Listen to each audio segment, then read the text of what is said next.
Chanda to come up.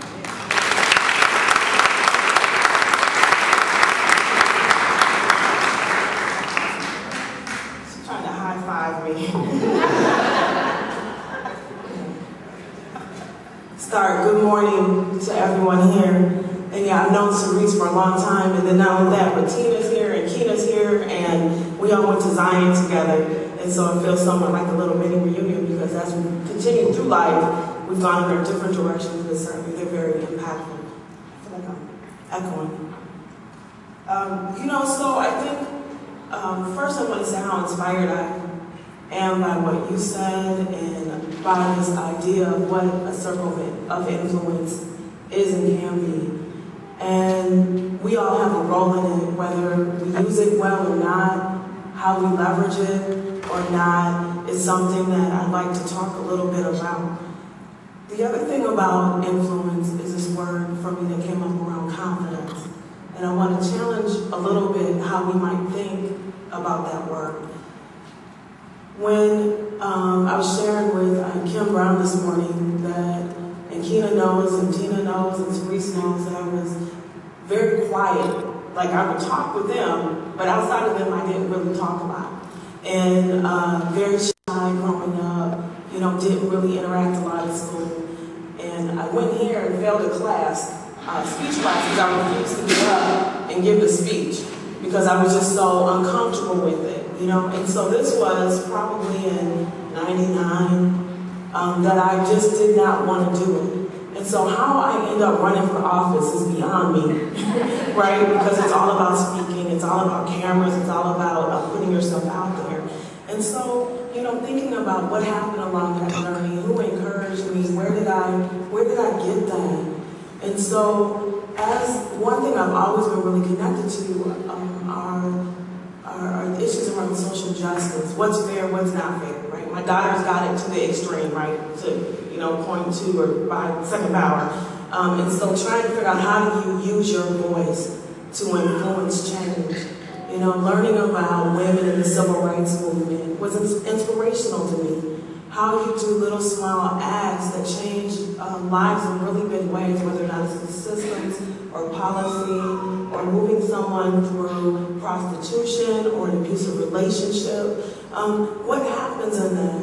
And so as I began to read and get more engaged, pretty soon the bigger purpose took over my insecurity around what I felt my purpose was. Pretty soon the fear was surpassed by my need and desire to make a difference. And so that's really what I can say. And in that journey, I call them interrupters of my bad thinking, right? Interrupters of my own self-sabotage. Am I good enough? Am I strong enough? Can I do? Should I act? And then people that come up out of nowhere, just like Cerise, out of nowhere, just showed up, right? Do I answer that or do I not answer that? Because there's so many things that come into your life that you can choose to respond to. You can look at it as someone that's interrupting your trajectory. They're coming to change and move you in the direction you're supposed to go. And the question is, are you listening? Are you ready to respond to it? Are you willing? Can you hear it? Is the junk, is your own narrative what it needs to be in order for you to make those steps? So, really this is about moving forward in spite of. How do you move forward in spite of? And so, last night I was thinking about little things, and I was thinking about when I used to have a lot of hair, very long hair, and I remember cutting it. And I didn't just cut it, I shaved it. So I went from long to shaved, in 10 minutes or something. It was something had to do with waiting to exhale with some life transition or something. I decided to do it. I'm just saying, right? So I'm in the shop and I decided to do it. And so I called my girlfriend up. I'm like, I'm thinking I'm gonna shave my head. She's like, what do you mean shave? I'm like, like a little fade, like a bald fade. And I'm gonna work out a little bit more. I'm tired of it. I feel like it's weighing me down. I'm gonna stop eating meat too. Unrelated, but I did, right? I did both. And so she's like, well, if you want to do it, I'll support that. If you love it, I love it. Go for it, right? So I go, cut my hair. I come out. I run into somebody and she's like, girl, I don't know why you cut your hair. I don't know why you did that. And then someone else, I liked your hair better the other way. And someone else, well, you got the face for it. You can do what you want to do. So when you think about all those things, right, anytime you make a decision, you're calling somebody up, right? Should I cut my hair? Should I run for office? Should I apply for this position? It's the same conversation. It's the exact same conversation. Every transition you go through middle school to high school, right? You want to go to high school, but you sure scared. You don't know who's going to be there. They don't like you, the girls, what's going on, right? It's the same thing. If I go to this new job, will I fit? Will I survive? Can I do it? It's the same thing. These are transferable skills of the exact same thing. And a lot of times we don't think about it because we elevate leadership to a place that we think we don't have those skills. And it's so not true. The same thing that you did to come through is the same thing I did to come through. It's the same thing. It may not have been a program, but it was sure a house meeting, a church meeting. It was some sort of meeting at a happy hour somewhere, I don't know. But it was a meeting. Right, Kim? She told me hush. But there's some things that you move forward on because you want it. And it's enough. It's like when I started at Pillsbury 11 years ago, I was going through a divorce. It was hard. It was a really hard situation, and I had been doing home daycare. And I decided that I wanted to go back to school. And just really struggling, trying to figure stuff out. And I was at Sabathany, and I had left Sabathany and trying to figure some stuff out. So I seen this ad in the spokesman, and it said, Director of Oak Park. And I said, well, I think I'm going to go for that. So I called, and they said, you need to have a degree. Well, I'm working on mine, And so they called me, and she asked me if I wanted to run the child care center. I said, no, I want to run the center that has the child care in it. That's what I want to do. She said, well, we're looking for someone that has a degree.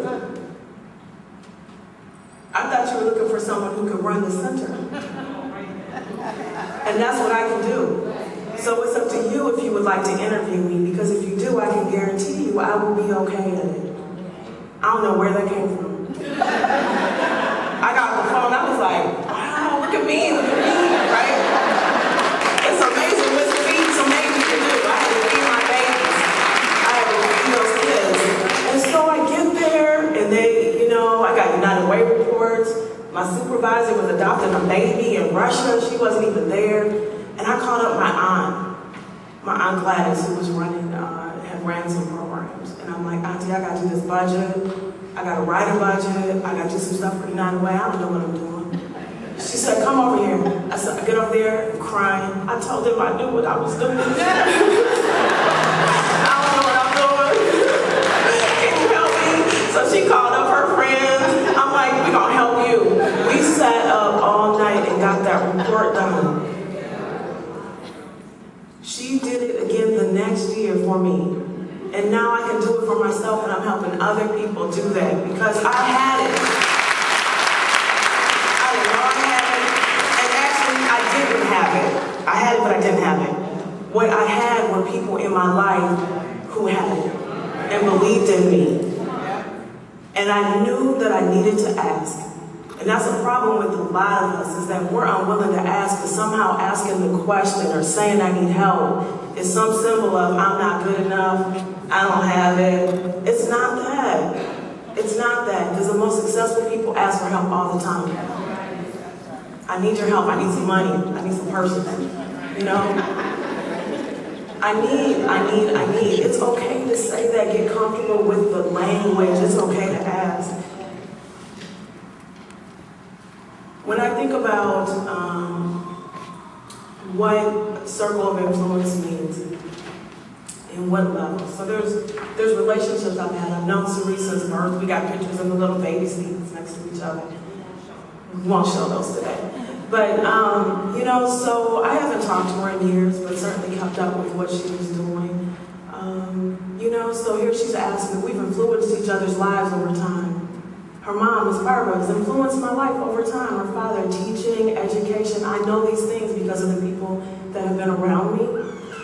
And so it's not a direct every day. I have my everyday supporters. That's different. You got deep relationships that carry through no matter how often you speak, but you know when they call, you're right there, they're right there for you. But then there's other ways of influencing that are very small, kind acts. Because I know I have had some days, and I just sit down and someone will say, well, man, that's a beautiful shirt. It might have been today, And so it's, you can be so busy, you can be in a minute, I can be moving through life. I have 5 kids too, I think you got one on me, but, so it's like there's things that happen when I'm trying to do my work and they're over here doing stuff and I still got to do this, and I'm distracted by it. But it's amazing what a smile will do, or someone that will come up and just say something to you. They influence my day. They change my day. They change my attitude. Those things are important. How many times do you walk by people and not even give them eye contact? Not even a smile. Do you understand that you can influence somebody's day by just a mere acknowledgement? And when you start looking through, what have I come through? Who helped me with it? How did I help someone else? Those collective stories make such a big difference, because when you're going through it, and we all do, you feel like you're by yourself, and you're not. You're not. I have a dear friend of mine from Smith who started the Sanctuary Church here. And, he started the church, he started the CDC. He's married, he's got 2 girls, he's getting his PhD, he's writing a book, his 3rd. So I go over to his office, and I'm like, can you just tell me what your day looks like? Because I know what my day looks like, and I'm tired, and I can't even imagine writing a book. So what is the deal? How do you do this? And so one of the things that he said to me I thought was so important, he's got this little matrix thing, this little 4-part quadrant thing. And in it he says, and he lays it out, what are my strategic purposes? What is it that I'm trying to do?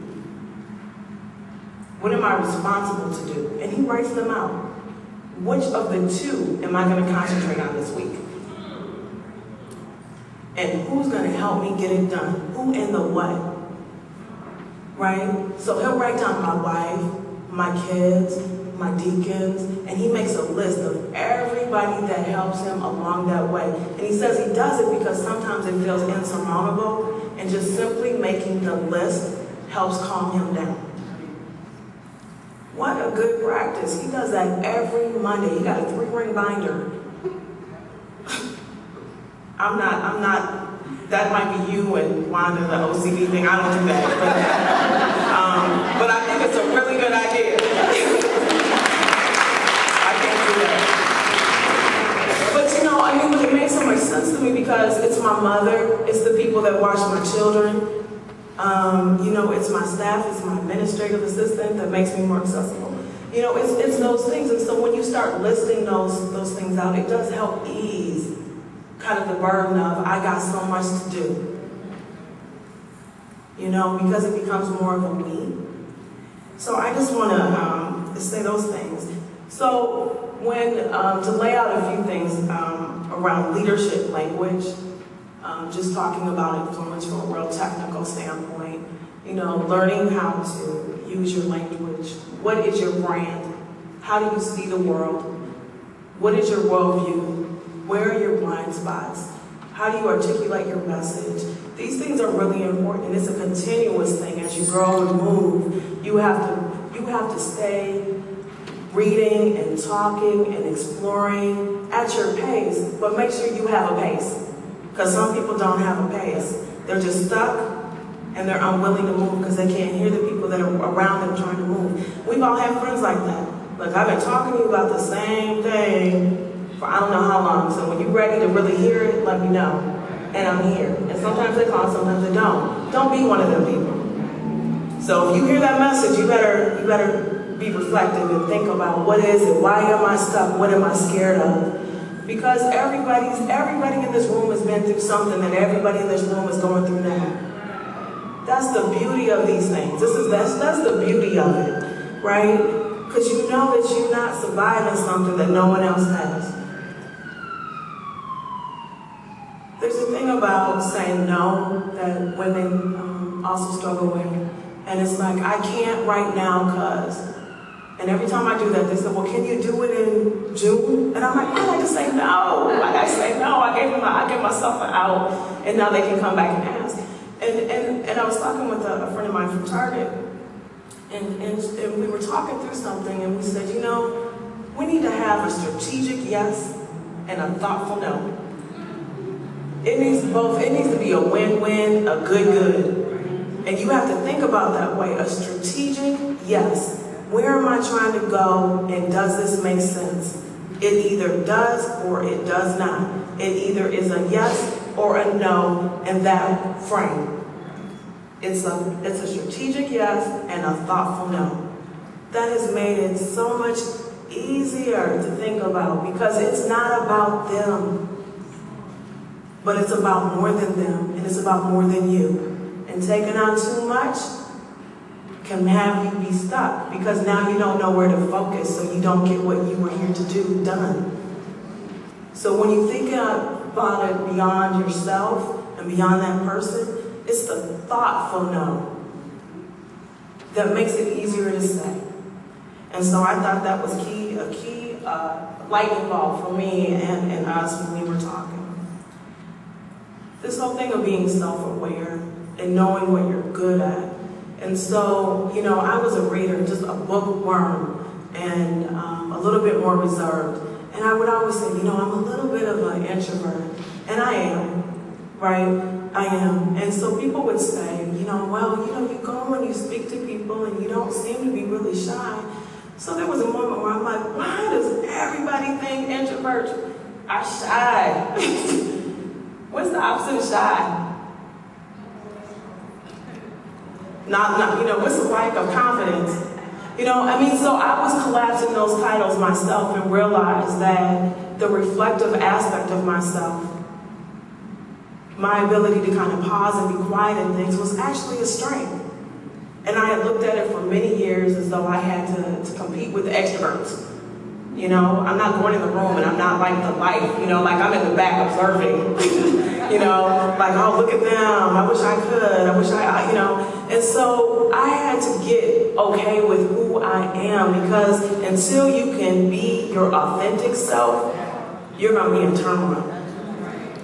You're going to be in straight emotional purgatory. You know, you're not going to know where you are, where you're at. You're just stuck right down the middle trying to figure out an identity. And, you know, I'm in transition now. I've been in my role for 10 months.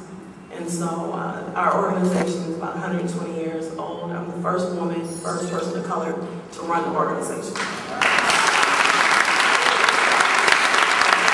so I'm following someone who had been there for 35 years, white male. What does that mean? Oh, Lord, you know, am I going to have the same resources? Are people going to have the same, you know? So you start thinking of these things. And so as I'm transitioning, we have some overlap, about 2 months. So I'm doing the job, and I'm like, I don't know about this job. I'm thinking, I don't know. You know, I'm so thankful. How could I be thinking I don't know about this job? And you know, everyone's congratulating me, and I'm thinking, I don't know. I'm meeting all these people all the time, and they the most meanest people. That's all I'm gonna do is meet. What about the people? I want to do some program stuff, you know.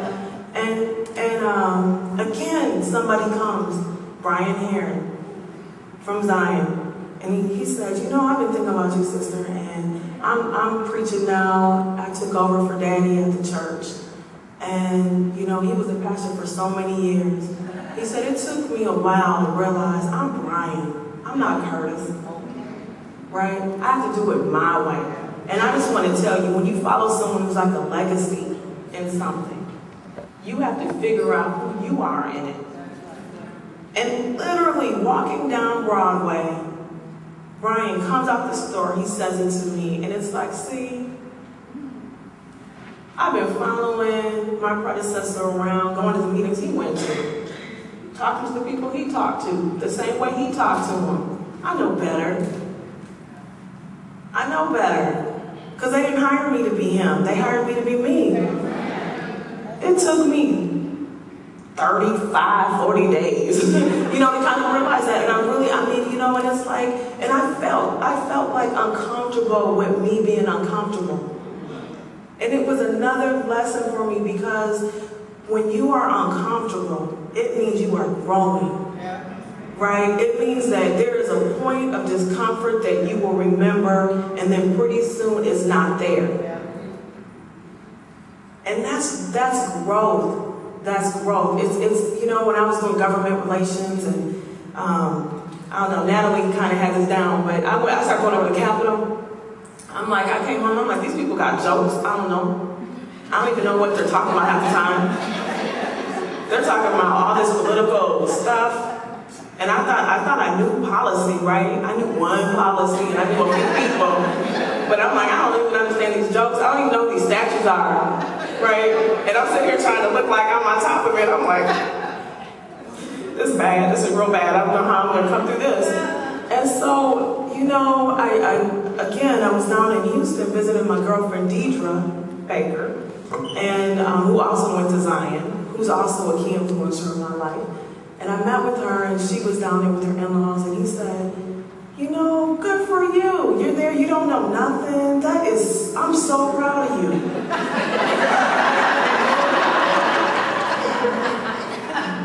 Could you please say more? Because I don't understand what you're saying to me right now. So he says, what courage. How many people are willing to step in something they don't know nothing about? I'm so proud of you. Whatever you need, I got you, because, man, you got something that would make you go do something, lobby for it, ask for it, and you don't know nothing. That's confidence. That's confidence. Right? I'm like, yeah, he is. That's confidence. I'm going to go back to that Capitol and walk on that hallway. And so I'm saying these stories to say that there's journeys, and I remember right after I took this role, I was speaking, I think, at Hamlet, and these girls were talking about getting ready to graduate and how scary it was. And I was probably, again, within a few months of being in this role. And I'm like, you know what, I'm scared too. We're in the exact same place. I'm just in a different position. I'm just in a different space, but we're in the exact same transitional phase. And it's no different. Having confidence does not mean you don't have questions. It doesn't mean that you don't have some doubts, right? It doesn't mean that you do question. There's not a situation that is changing, whether or not it's school, a hair, an outfit, a new color. I'm gonna wear this new color. I'm used to wearing brown and black or whatever. You're gonna put something on, a hair dye. I'm starting to get gray hair, all that kind of stuff. It's just like, you go through stuff that has you kind of say, well, what does this mean now? You hit ages, you're like, well, what does it mean now? What does it mean? Am I supposed to act different? Like, what if I wear this? Where if I wear this and no one likes it? Like, I don't know. I think it looks all right, but I'm not really sure. So, these are the same questions, but you do it anyway because you wanted to. When you want to do something, it's amazing how things clear up. Calendar clears up, right? You didn't have enough time in your day, but now you got all kinds of time, because you have connected with something that's meaningful. And so, in closing, really for me is, just take notice. Just take a reflective moment to think about everything that you went through because you wanted to. Think about the questions you had on the front end and the results you had on the back end. Think about the people that asked you to do that. People asked me to run for school board. I didn't win, but people asked me to run for school board. I didn't win, but I didn't lose. I gained. I just didn't get to see. It was incredibly important that I did that for myself. You know, and I'm telling you, the first forum I had to do, I literally pulled over. My stomach was aching. I pulled over. I got there and I did a good job. And the next time I did a better job. And it's not about perfection out the gate. The lack of perfection is what makes it relatable. It's what makes the person coming behind you say, I can do this. We worry sometimes about the wrong things. We don't ask people for help, and there's people around you that can help you. There's people that don't know you that will help you. Keep that in your mind and use it. And that's really what the circle of influence is. Who do you have around you that can help you? Who do you have around you that know people that can help you? You know, so really that's my call of action to you this morning, is just to go home and do something in spite of. Somebody's thinking about something. You have something that you want to do, but you just don't know if you should. My charge to you is go home and do it in spite of. Plan in spite of. And then see what God brings. See what God brings. Because anytime you make a decision and you don't know how, it's amazing who shows up. It's amazing. So be blessed in your week, and thank you so much.